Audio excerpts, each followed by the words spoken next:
Le 79e Festival de Cannes, le célèbre rendez-vous du cinéma international, se déroule en France depuis mercredi. Et c'est l'occasion d'évoquer les œuvres africaines et de sa diaspora présente cette année. Bonsoir Djamambou. Vous êtes journaliste, critique cinéma et sur place, vous êtes sur la croisette pour suivre tout cela. Quels films africains ont d'ores et déjà retenu votre attention ?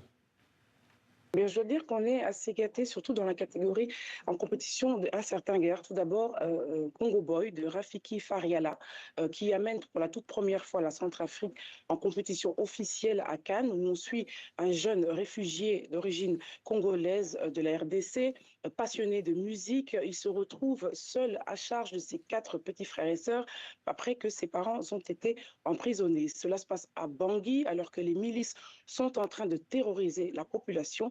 Lui jongle entre petits boulots pour subvenir aux besoins de sa famille et tente de passer le bac si cher aux yeux de son père. Mais lui, Robert, ne l'entend pas de cette oreille.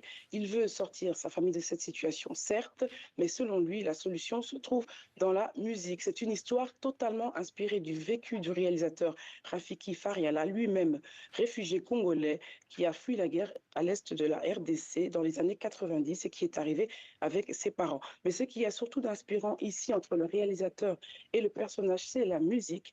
Rafiki Fariala se présente d'ailleurs tout d'abord comme un artiste musicien.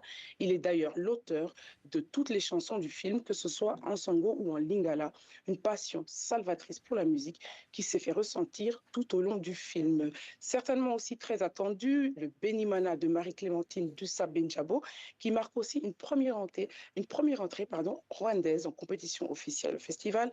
Elle met en scène une survivante du génocide des Tutsis, près de 20 ans après le massacre, avec les tribunaux populaires mis en place pour apporter justice et réconciliation. Et enfin, toujours dans la même compétition, un certain regard, décidément, La Masse Dulce, traduisée la plus douce, de la réalisatrice marocaine Laïla Marakchi. Alors déjà, on parle de films africains, on parle aussi de films de la diaspora africaine.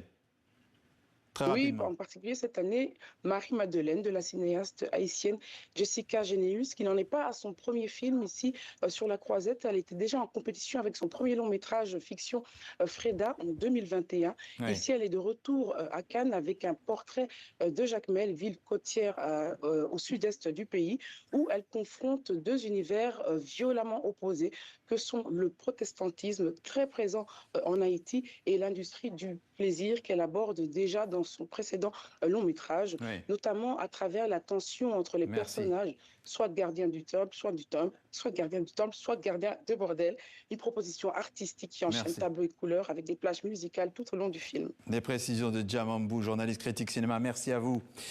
Et rappelons que TV5 Monde soutient les journalistes détenus parce qu'ils ne font que leur métier. Parmi eux, Christophe Glaise, emprisonné en Algérie, accusé d'apologie du terrorisme. Ce confrère français, collaborateur au magazine SoFoot, a été condamné à 7 ans de prison ferme. Nos pensées vont vers lui, sa famille et tous les journalistes privés de liberté.